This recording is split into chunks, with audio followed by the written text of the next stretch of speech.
दया कीजिए दीन पर श्री रघुवीर सुजान, नाव न लाऊं निकट में मोहे दशरथ की आन। दशरथ की कसम है मुझे, मैं नाव नहीं लाऊंगा, यानी तुम्हारे बाप की कसम है। तो अटपटी बात नहीं है। दूसरा ये कि जो प्रभु पार अवसिगा चाहे वो मोहि पद पदम पखारन कहो, यानी कहो आप कि मेरे पांव धो। तो है ना जी सी बात। कौन कहेगा कि हाँ आके हमारे पांव छुओ या इनको धो है।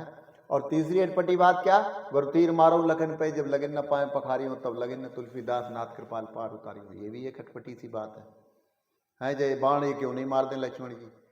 तो आप एक बात बताएं, जरा विचार करें कि कोई किसी के पांव छूने जाएगा तो कोई किसी को बाण क्यों मारेगा भाई। तो इसके बड़ा भावार्थ बहुत डिटेल में है, विस्तृत है।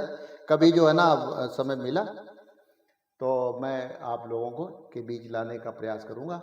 और ये अटपटे वाले बात जो है वो तुलसीदास जी ने भी लिखा है, सोरठा के रूप में लिखा है। अच्छा, सोरठा की खासियत जो है, चाहे रस हो छंद हो दोहे हो सोरठे और या फिर चौपाई हो, इसमें एक भी मात्रा की मिस्टेक नहीं है किसी में भी। और अगर आप भी अगर पढ़ने में मिस्टेक करते हैं कोई मात्राओं की तो वो आप गा नहीं सकते। तुलसीदास जी की रचना की रामचरितमानस की खास बात है। और ये अगर जिस भाई बहन को अगर मालूम नहीं तो मैं बता देता हूँ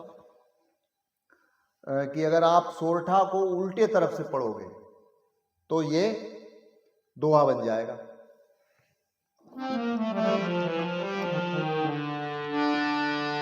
प्रेम लपेटे अटपटे में से करुणायन, चितई जान की लखन तन सुन के वट के बैन।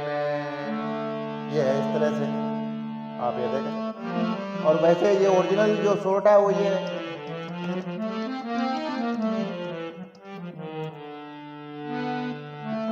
सुन के वट के बैन प्रेम लपेटे अटपटे, विय से करुणायन चितई जान की लखन तन।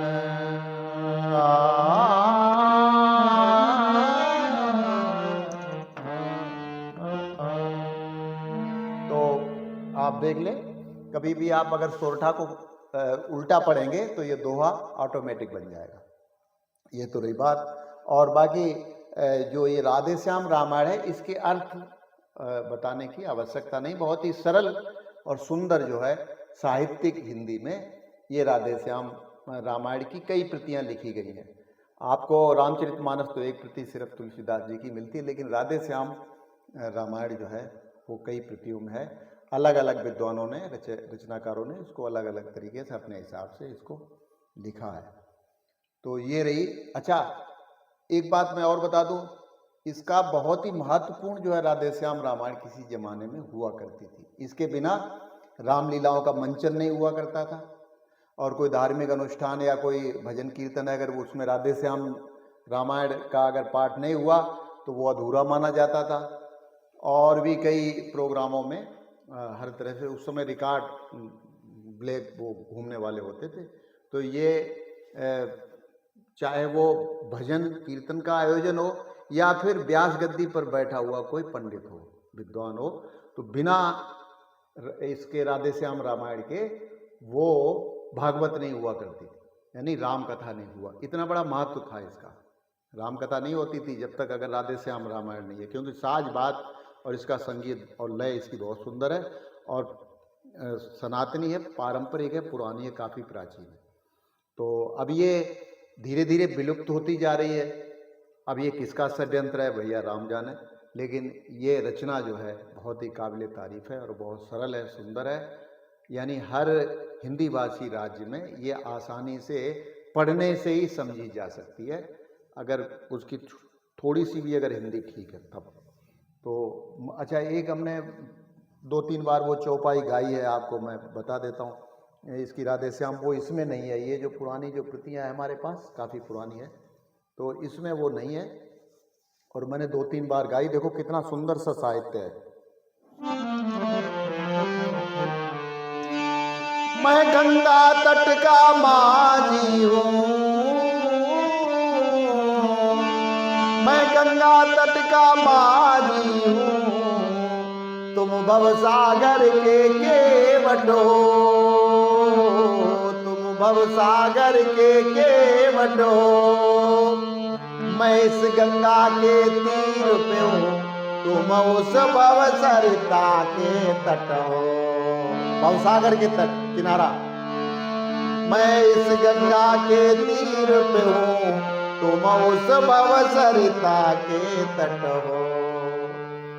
तो जब वो उतराई देने के लिए प्रभु श्री राम जी कहते हैं, जब ये 3 लाइन है राधे श्याम रामायण की, मैंने आपको सुनाई भी है।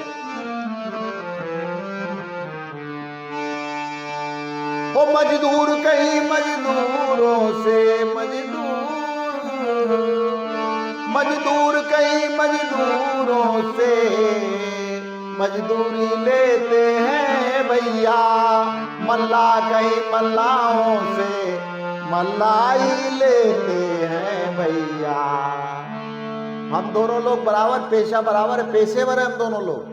तो मजदूर मजदूरों से, अपने भाइयों से मजदूरी नहीं लेता, और मल्लाई नहीं लेता है, क्योंकि आप भी पार करने वाले हैं। कहां से? भवसागर से। और हम तो एक छोटी सी नदी के मल्लाह हैं, और आप भवसागर के मल्लाह हैं।